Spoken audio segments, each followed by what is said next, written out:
할렐루야.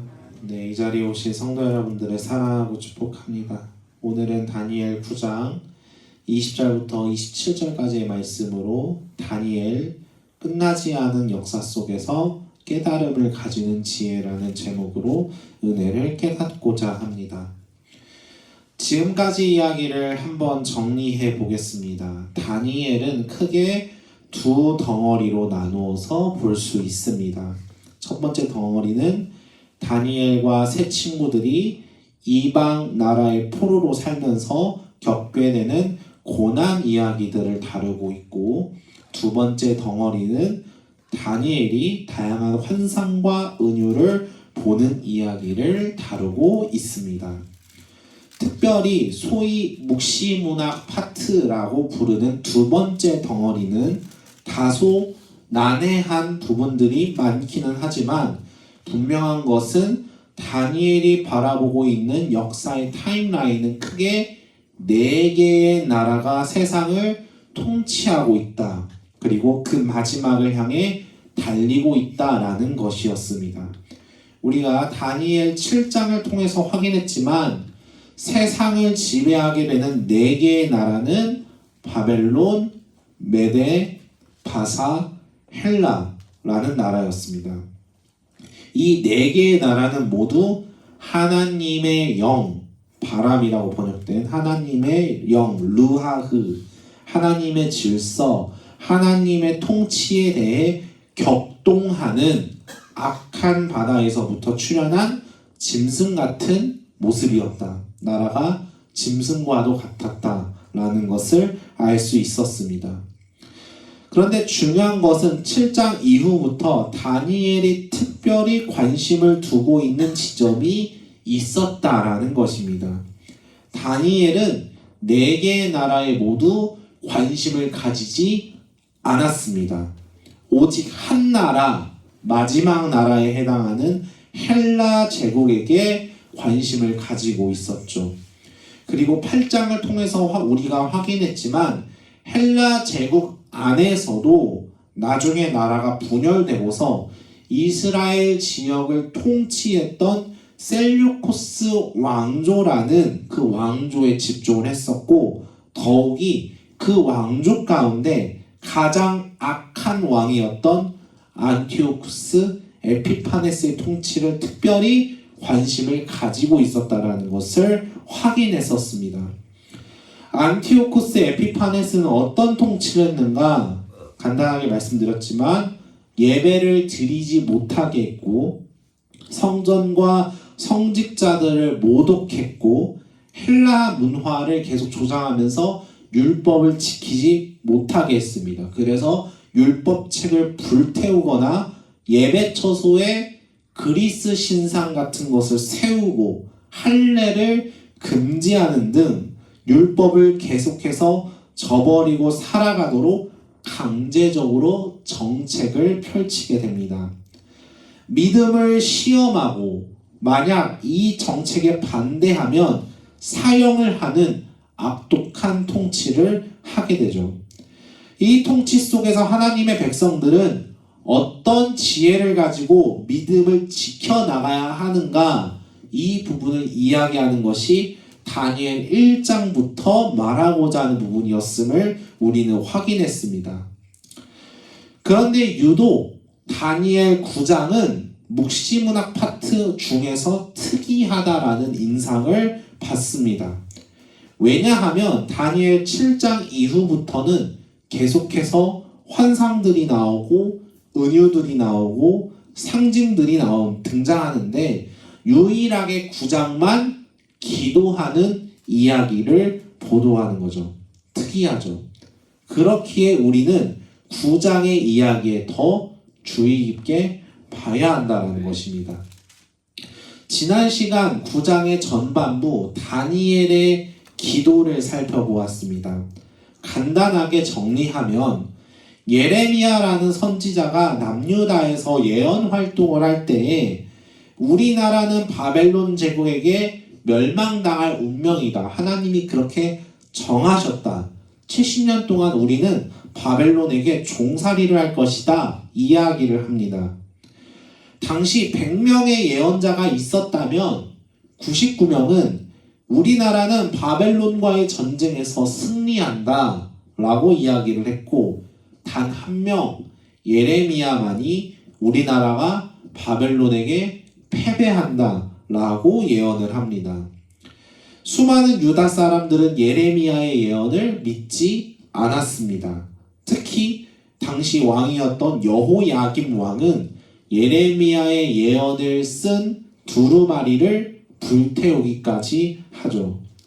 그런데 실제로 남유다는 바벨론 제국에게 멸망을 당하게 됩니다. 바벨론 포로로 끌려가서 종살이를 하게 되죠. 이때부터 남유다 사람들이 예레미야가 예언한 70년 바벨론 포로기를 믿기 시작합니다.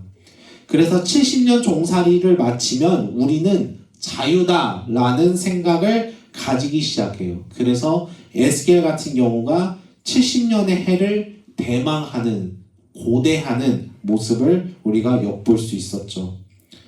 시간이 흐르고 바벨론 제국이 바사, 페르시아 제국에게 멸망을 당하게 됩니다. 그래서 바사 제국의 고레스 왕에 의해 남유다 사람들이 포로에서 자유민이 됩니다. 남유다 사람들은 이제는 우리는 자유롭게 하나님을 예배할 수 있다 라고 생각했어요. 그렇게 믿었어요. 그런데 문제가 생깁니다. 자유민이 된 줄 알았는데 남유다가 계속 제국의 간섭을 받기 시작하는 거예요. 우리가 느헤미야나 에스라 같은 곳에서도 볼 수 있겠지만 자꾸 세금을 내라, 성벽 짓지 말아라, 이 정책이 내려왔으니 이 정책대로 해라 등등등등 자유민이 되었는데 여전히 포로 생활과 크게 다르지 않았다라는 거예요.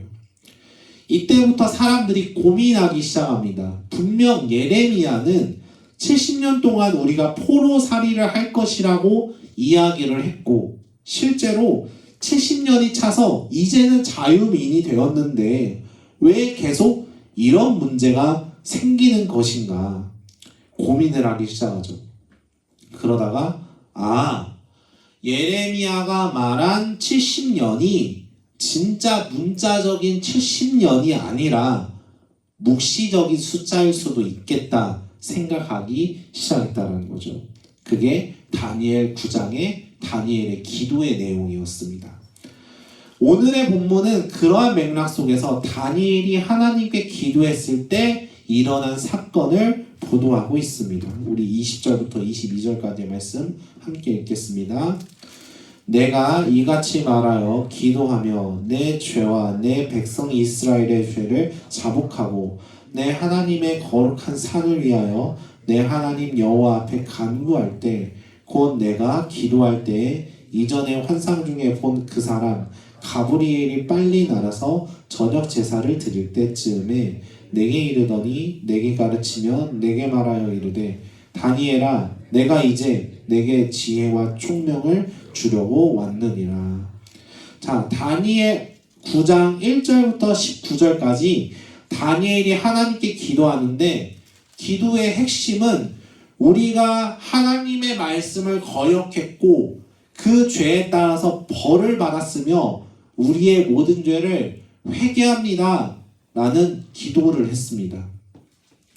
그때 천사 가브리엘이 다니엘에게 등장합니다. 그리고선 가브리엘이 하나님께서 너의 기도를 들으시고 이제 지혜를 주려고 한다. 네가 지금 겪고 있는 문제를 풀기 위한 지혜, 네가 가지고 있는 믿음을 지키기 위한 지혜를 주고자고 말합니다. 우리에게 처한 상황을 이해할 수 있고 이 문제를 돌파할 수 있는 지혜, 그 지혜를 직접 주겠다고 이야기를 하는 것이죠. 그렇다면 가브리엘이 주려고 했던 지혜는 무엇이었을까? 우리 24절을 함께 읽겠습니다. 내 백성과 내 거룩한 성을 위하여 일흔 이레를 기한으로 정하였나니 허물이 그치며 그 죄악이 용서되며 영원한 의가 드러나며 환상과 예언이 응하며 또 지극히 거룩한 이가 기름 부음을 받으리라. 자, 여기서 우리는 예레미야가 예언했던 바벨론 포로 70년의 의미가 묵시문학적으로 바뀌고 있음을 확인합니다. 단순히 역사적인 숫자적인 70년에서 일흔 이래로 바뀌고 있음을 확인하는 거죠. 일흔 이래 곧 70년이 7번이란 뜻이니 490년이라는 의미입니다. 여기서 490년이라는 숫자를 우리가 주목해야 합니다. 이 숫자는 시간적인 490년을 의미하는 것 같진 않아요. 묵시문학적인 숫자이니까. 그렇다면 무슨 의미가 있을까? 어떤 의미로 490년, 71회를 얘기했던 것일까? 두 가지 측면으로 생각해 볼 수 있을 것 같습니다. 첫 번째로 일흔 이래라고 표현한 점을 주목해야 할 것 같아요. 70년의 포로 생활을 7번 한다는 뜻입니다. 70년의 포로 생활을 7번. 레위기 26장을 보게 되면은 하나님의 말씀을 거스를 때 하나님께서 너희에게 징벌을 7배 더하겠다라고 말씀하시는 부분들이 26장에서 반복해서 나오게 돼요. 죄에 대한 응당한 대가를 반드시 치르겠다라는 말씀인 거예요. 하나님을 떠나 말씀을 거스르던 그들의 죄는 분명히 크다라는 것을 강조하는 부분이죠.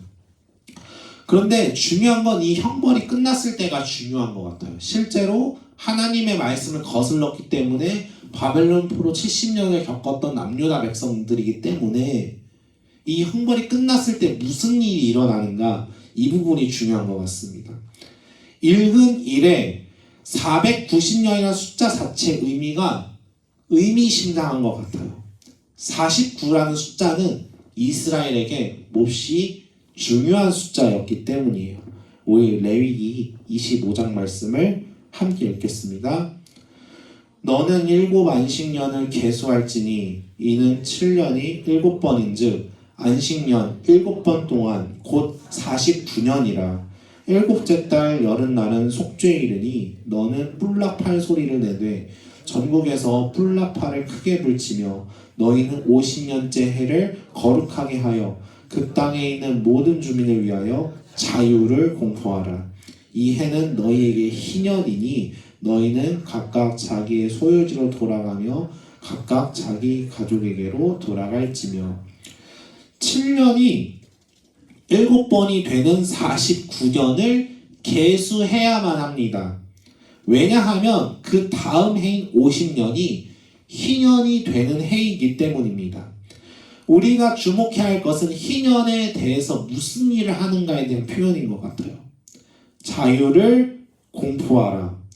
자기 소유지로 돌아가라. 자기 가족에게 돌아가라. 당시 노예 신분이었던 이스라엘 사람들에게 자유를 공포하는 중요한 해로 희년을 하나님께서 선언하셨습니다. 그런데 이 말씀을 다니엘이 가져왔다라는 거예요.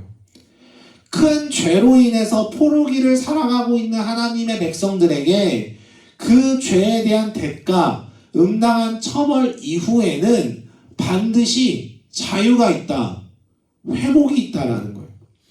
490년이라는 숫자는 희년을 대망하는, 희년을 계수하는 하나님께서 선언하시는 그 자유의 해 49에 완전수 10을 곱해서 나온 숫자라는 사실을 우리가 생각한다면 일흔 일에 490년은 하나님의 징벌과 심판의 숫자이기도 하지만 이 490년이 지난 후에는 하나님께서 이스라엘 백성들, 하나님의 백성들을 회복시키시고 역사를 완성시키시겠다는 숫자라는 사실을 우리는 깨닫게 되는 거죠.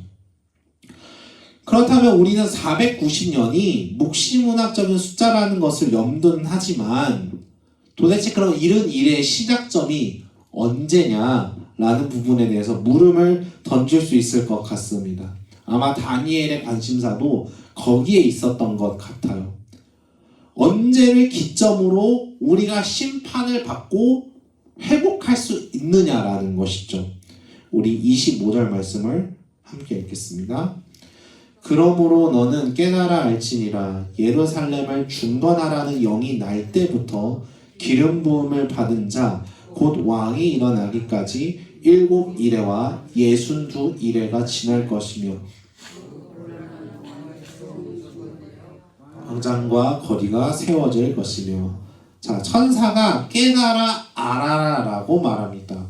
반드시 알아야 한다라는 것을 미루어 보아 이 부분이 무척 중요하다라는 사실을 짐작해 볼 수 있습니다.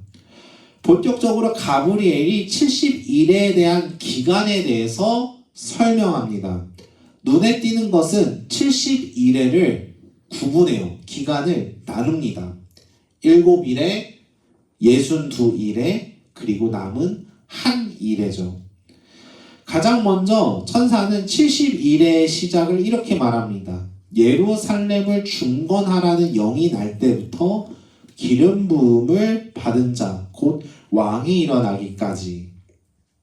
자, 여기서 우리는 예루살렘을 중건하라는 영이 날 때가 언제인지는 알 수가 있습니다. 짐작할 수가 있습니다. 아마도 고레스 왕이 바벨론 포로로 있던 남유다 백성들에게 자유를 공포하면서 예루살렘으로 돌아가서 예루살렘을 재건하라 라는 하나님의 영을 받은 기점을 이야기하는 것 같아요. 그래서 그 기점부터 기름 부음을 받은 자가 등장할 때까지를 이야기합니다. 사실 우리는 이 기름 부음 받은 자, 메시아라고 하는 이 사람이 예수 그리스도라는 사실을 이제는 알고 있습니다. 그런데 그 이전에 다니엘을 기록했던 당시에 바라보고 있는 관심사를 우리가 생각해 봐야 할 것 같아요. 다니엘 7장, 8장에 걸쳐서 다니엘이 바라보고 있는 타임라인을 생각한다면 바벨론 포로에서 해방된 후에 처음으로 기름 부음 받은 자가 있겠다. 헬라 제국 시대까지 기름 부음 받은 자가 계속 있긴 하겠는데 바벨론 포로 해방부터 처음으로 기름 부음 받은 자가 있겠다라는 것을 우리가 생각해 볼 수 있겠죠. 그 사람을 가리키는 것이겠구나. 그럼 그 사람 도대체 누구냐? 처음으로 기름 부음을 받았던 대제사장이 있습니다. 스가랴에서 나오는데 여호수아라는 인물이에요. 여호수아. 대제사장 여호수아. 스가랴서를 보게 되면은 기름 부은 대제사장 여호수아와 수르바벨을 통해서 예루살렘 성전을 중건하라고 하는 예언을 따르는 모습을 보여주게 됩니다. 결과적으로 바사 시대에 예루살렘을 다시 재건하고 나라를 다시 세우려고 하는 이 시대가 새로운 포로기의 시작임을 알 수가 있다는 거죠. 그렇게 해서 7일에가 지나고 62일에 이르는데 이때 다니엘은 62일 동안에 무슨 일이 일어나는지 말하지 않습니다. 전혀 관심이 없었다라는 거예요. 7일에와 한 일에만 관심을 두고 이 62일에는 관심이 없었던 것 같습니다.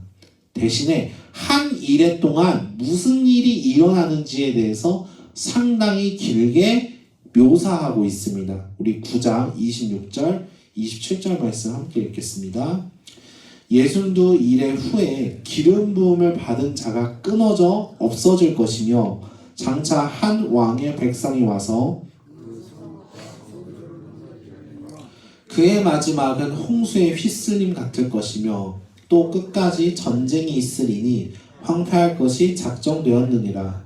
그가 장차 많은 사람들과 더불어 한 일의 동안의 언약을 굳게 맺고 그가 그 일의 절반의 제사와 예물을 금지할 것이며 또 포악하여 가증한 것이 날개를 의지하여 설 것이며 또 이미 정한 종말까지 진노가 황폐하게 하는 자에게 쏟아지리라 하였느니라 하니라. 자, 우리가 7장, 8장에서 둘째 짐승과 셋째 짐승에 크게 다니엘이 관심이 없었던 것을 확인했던 것처럼 9장에서도 62 일에는 크게 관심이 없습니다. 오직 남은 한 일에 무슨 일이 일어날지를 자세하게 묘사를 하고 있어요. 가장 먼저 기름 부음을 받은 자가 끊어져서 없어질 것이다 라고 이야기를 하죠. 앞서 기름 부음 받은 자가 대제사장인 걸 감안을 하면 여기서 끊어졌다라는 말이 대제사장의 명맥이 이때 끊어졌다라는 것을 우리가 짐작해 볼 수 있을 것 같아요. 그렇다면 도대체 대제사장이 언제 끊어졌을까? 우리가 7장 8장에서 계속 언급하고 있지만 안티오쿠스 에피파네스가 치리하던 때에 이런 일이 있었습니다. 간단하게 말씀드릴게요. 에피파네스 왕이 왕으로 즉위할 때에 당시 대제사장으로 오니아스라는 사람이 있었습니다.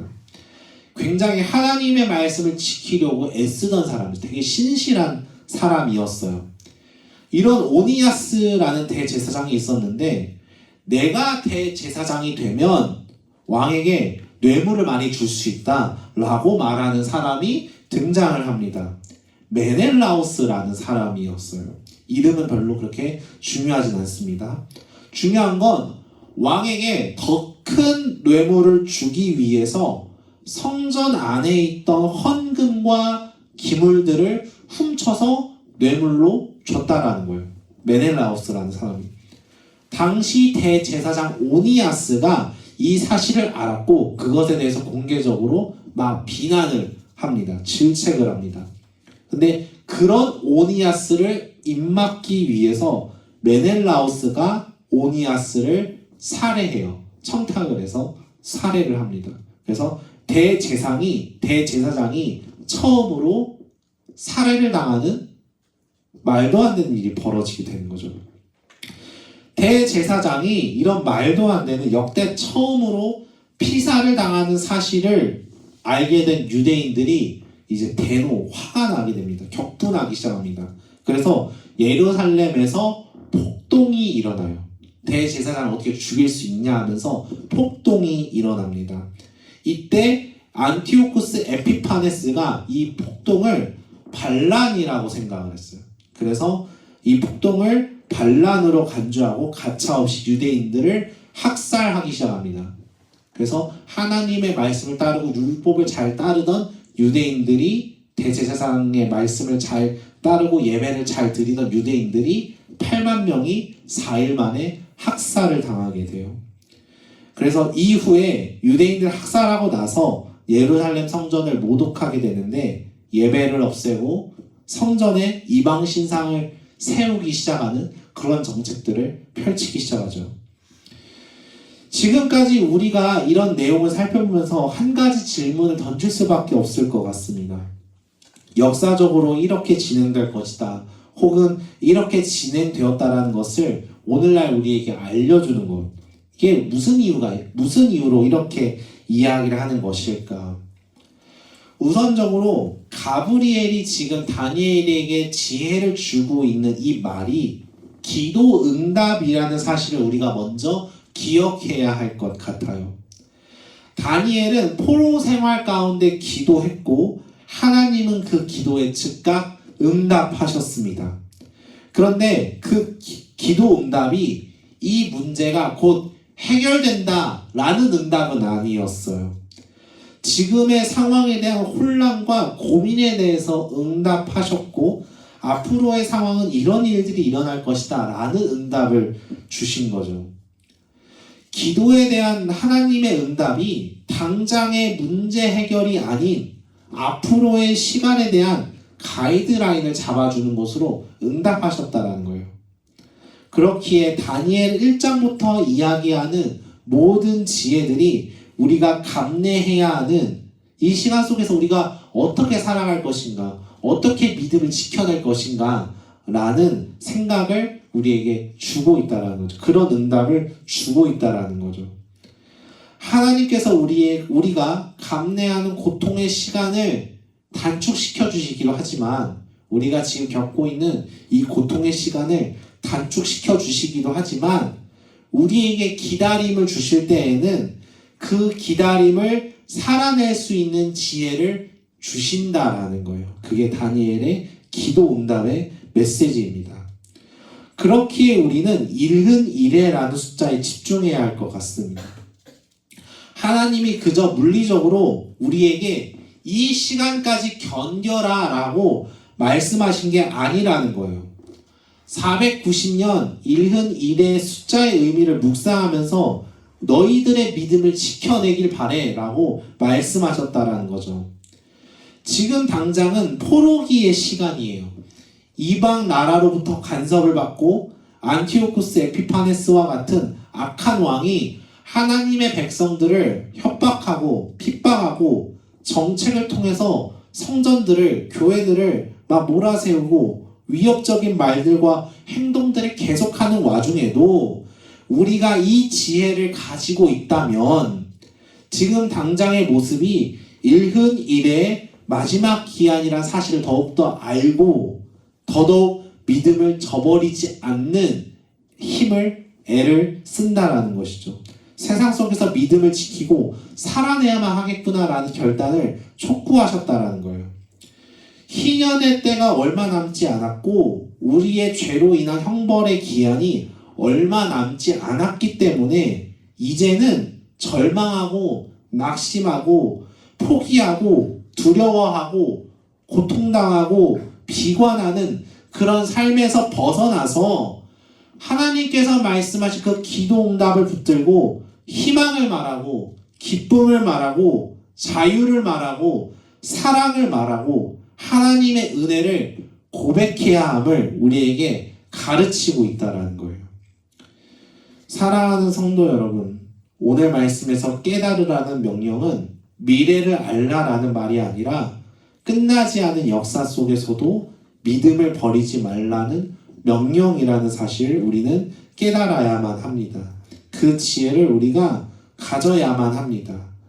밑도 끝도 없이 나를 넘어뜨리려고 하는 고난과 핍박 속에서 우리가 붙들어야 할 것은 여전히 하나님이 역사를 주관하고 계시고 마지막 때에는 희년의 때라고 하는 복음이라는 기쁨의 소식을 우리에게 주시려고 하심을 우리는 기억해야만 합니다. 그 복음을 우리가 기다리면서 지금의 때를 감내하는 거예요. 고통의 때를 감내하는 거예요.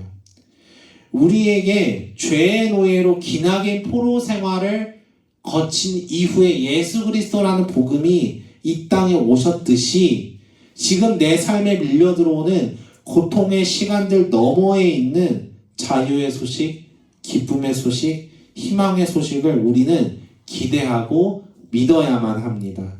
우리가 신음하고 있는 이 문제에 대해서 하나님께서는 오늘 우리에게 깨달으라 라고 요구하십니다. 그 지혜를 가지고 믿음으로 우리의 문제를 이겨내는 이 기다림의 시간을 견뎌내는 저와 여러분 되시기를 주님의 이름으로 축복합니다.